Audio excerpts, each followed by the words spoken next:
Comrades,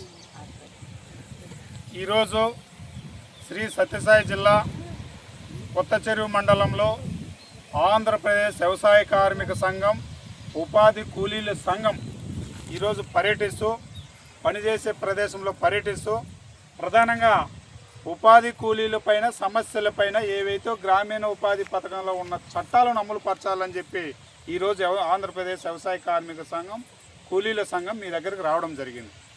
ఈ చట్టంలో ఉన్నటువంటి కొన్ని మీకు తెలియదు. గ్రామీణ ఉపాధి పథకంలో ఉన్న చట్టంలో పనిచేసే ప్రదేశంలో మెడికల్ కిట్, అదేవిధంగా త్రాగునీటి సౌకర్యం, అదేవిధంగా పనిముట్లు, కొన్ని ఇంకా మజ్జిగ ప్యాకెట్లు, ఇలాంటివన్నీ కేంద్ర ప్రభుత్వం కానీ రాష్ట్ర ప్రభుత్వం కానీ ఉపాధి కూలీలకి ఎక్కడ అమలు పరచలా. ఇక్కడేమో కలెక్టర్ గారు, పీడీ గారు జిల్లా వ్యాప్తంగా ఇస్తున్నామని చెప్తున్నారు. ఎక్కడ ఇస్తున్నారు? ఇప్పుడన్నా ఇంకా ఎండాకాలం తగ్గింది, కొంచెం పూర్తి 45 డిగ్రీల సెల్సియస్లో పనిచేశారు పాపం ఉపాధి కూలీలు.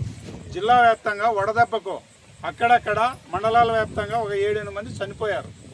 కనకల్లు తలుపుల మండలంలో పని చేస్తా గడారు పట్టుకుని అట్లే పానం వదిలాడు. వాళ్ళకు కూడా గ్రామీణ ఉపాధి పథకంలో పీడీ గారికి 2-3 సార్లు కలిసాం. అయా, జిల్లా వ్యాప్తంగా వడదెబ్బకు గురైనటువంటి వారి కుటుంబాలకు సాయం చేయండి అని చెప్తే ఇంతవరకు పట్టించుకోలే.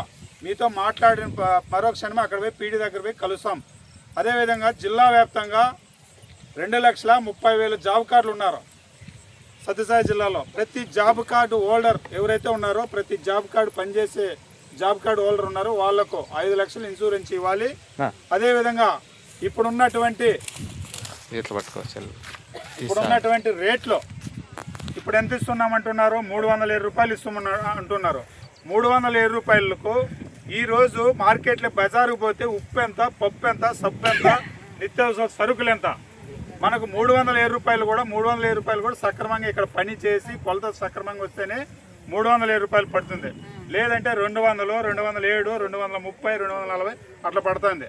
కాబట్టి మనం కూలీ రేట్లు పెంచాలని చెప్పి కేంద్ర రాష్ట్ర ప్రభుత్వాలను డిమాండ్ చేస్తూ, అదేవిధంగా గ్రామీణ ఉపాధి పథకంలో ఉన్న చట్టాలన్నీ ఏవైతే ఉన్నాయో అన్నీ అమలు పరచాలని చెప్పి, అదేవిధంగా రేపు నెల 1వ తారీఖు నుంచి రామ్జీ స్కీమ్ అనేది కొత్తది తెస్తున్నారు. ఆ రామ్జీ స్కీమ్ తెచ్చినప్పుడు మీరు ఇట్లా ఉపాధి పని చేసేటి ఉండవు. వాళ్ళ స్కీమ్ ఏదైతే సీసీ రోడ్లు, భవనాలు అవన్నీ అక్కడ మళ్లించేసి గ్రామీణ ఉపాధి పుట్ట కొట్టడానికి కేంద్ర ప్రభుత్వం కంకణం కట్టుకుంది. ఇది కూడా దృష్టిలో పెట్టుకొని మనం గ్రామీణ ఉపాధి పథకం యథావిధిగా కొనసాగించాలి, రామ్జీ స్కీమ్ రద్దు చేయాలని చెప్పి ఈరోజు ఆంధ్రప్రదేశ్ రాష్ట్ర వ్యాప్తంగా, అందులో మే నెలలో 10వ తారీఖు నుండి 12వ తారీఖు వరకు బండ్లపల్లిలో గ్రామీణ ఉపాధి పథకం దేశవ్యాప్తంగా అప్పటి సోనియా గాంధీ గారు, అప్పుడు మన్మోహన్ సింగ్ గారు, అప్పుడు ముఖ్యమంత్రి రాజశేఖర రెడ్డి గారు దేశవ్యాప్తంగా గ్రామీణ ఉపాధి పథకం బండ్లపల్లిలో ప్రారంభించారు. అక్కడ కూడా ఎండలో 3 రోజుల పాటు పాదయాత్ర చేశాం. మే నెలలో గ్రామీణ పథకం యథావిధిగా కొనసాగించాలి, గ్రామీణ ఉపాధి కూలీలు కొట్టద్దండి. గ్రామీణ ఉపాధి కూలీలు ఎంతోమంది, ఇప్పుడంటే ఎంతోమంది గ్రామీణ ఉపాధి కూలీలు పని చేసి బిడ్డలను విద్యావంతులు చేసి చదివించే రోజులు ఉన్నాయి గతంలో.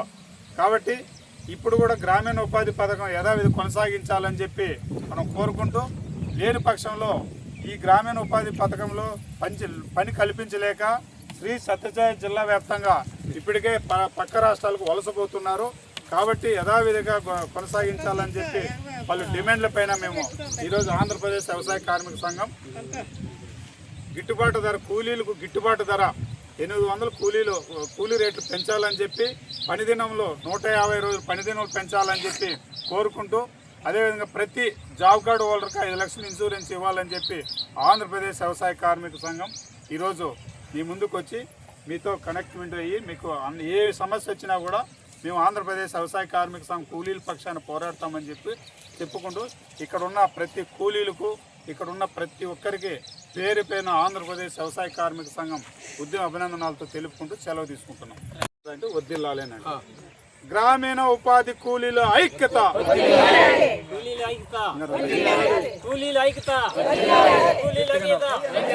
వ్యవసాయ కార్మిక సంఘం, వ్యవసాయ కార్మిక కార్మిక సంఘం, వ్యవసాయ కార్మిక సంఘం, వ్యవసాయ కార్మిక సంఘం. గ్రామీణ ఉపాధి కూలీల ఐక్యత, గ్రామీణ ఉపాధి కూలీల ఐక్యత.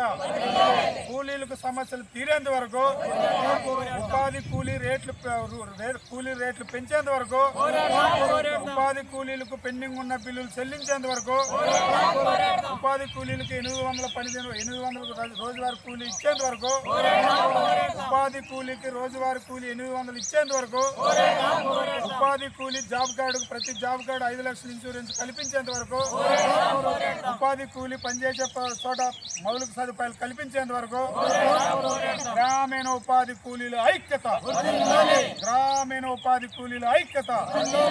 ఇప్పుడు శిక్షా గారు మాట్లాడతారు.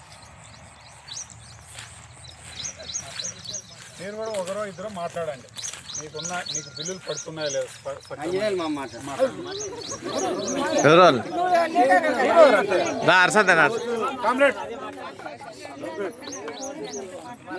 ఈరోజు ఈ ఉపాధి హామీ పథకం మీద ఈ కూలీలు గురించి మాట్లాడాలని వచ్చినాము ఇక్కడ.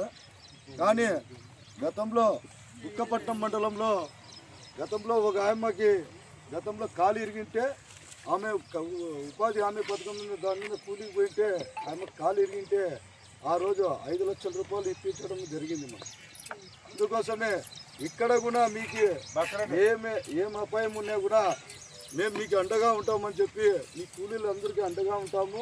మీ పని మార్గం కానీ అదేవిధంగా ఈ 200 రోజులు పని ఇవ్వాలని చెప్పి దానికోసం కూడా పోరాటం చేయాలని చెప్పి మేము నిర్ణయించుకున్నాము. ఆ రోజు మీరంతా వచ్చిన తర్వాత ఒకరోజు పిలిపిస్తాం, మొత్తం జిల్లా అంతా పిలిపిస్తాము. ఒకరోజు మీరు కలెక్టర్ ఆఫీసుకు కూడా మీరు రావాలని కోరుతున్నాము. అదేవిధంగా మనమంతా మండల వేడిగా మొత్తం 6 మండలాలు మాట్లాడుకొని పల్లీలు తిరిగి ఉపాధి హామీ పథకము ఎక్కడైతే పెట్టారో అక్కడ పోయి వాళ్ళకి అడుగుతున్నాము, అయ్యా మీకు మజ్జిగ ఇచ్చారా, మీకేమైనా కిట్ ఇచ్చారా, మీకేమైనా నీళ్ళు సౌకర్యం చేశారా అని అడుగుతున్నాం. కానీ ఎవరు కానీ ఎక్కడ కానీ ఇవ్వడం లేదు. ఆయన కలెక్టర్ గారు ఏమో చెప్తున్నారంటే, అయ్యా మేము అన్ని పల్లీలు పోతున్నాము, పల్లీలు ఎక్కువ చేస్తున్నాము, అన్ని విధానాలుగా మేము ఇస్తున్నామని చెప్పి ఆయన చెప్పడం జరుగుతూ ఉంది. అయితే అయ్యా మేమైతే పల్లీలు పోయాము, అన్ని చెక్ చేస్తున్నాము, చూస్తున్నాము, ఎక్కడా కానీ ఉపాధి కూలీలకు అడుగుతున్నాము, ఎక్కడ గ్రామంలో మజ్జిగ ప్యాకెట్లు కానీ ఏది కానీ ఇవ్వడం లే. ఈరోజు గడపారు ఇవ్వాలా కానీ ఇవ్వడం లే, టేపు ఇవ్వడం లే. అయ్యా ఎందుకు అయ్యా ఇట్లా చేస్తున్నారంటే మనకు జిల్లా నుంచి రాలేదు, స్టేట్ నుంచి రాలేదు అని చెప్పి చెప్పడం జరుగుతుంది. ఇప్పుడు కానీ దీని మీద ఖచ్చితంగా మనము మీ పండ్ల కోసం అయితే ఏమి, మీ కుట్ల కోసం అయితే ఏమి, మీ మజ్జిగ ప్యాకెట్లు అయితే ఏమి, ఏ కూలి తక్కువ ఇచ్చినా కూడా దానికోసం కూడా పోరాటం 800 రూపాయలు ఇవ్వాలని చెప్పి ఖచ్చితంగా కలెక్టర్ ఆఫీసు ముట్టడి చేస్తాము. మీకు కూడా పిలిపిస్తాము. మీరు కూడా మాకు సహకరించి మీరు కూడా కలెక్టర్ ముట్టడికి వస్తే మొత్తం 200 రోజులు కూడా మేము పని సహకరించుకుంటాము అని చెప్పి ఈరోజు మనం ఈ పోరాటం గురించి నాకు ఇచ్చిన అవకాశానికి మన జిల్లా వ్యవసాయ కార్మిక సంఘానికి తెలియజేసుకుంటూ ఇప్పుడు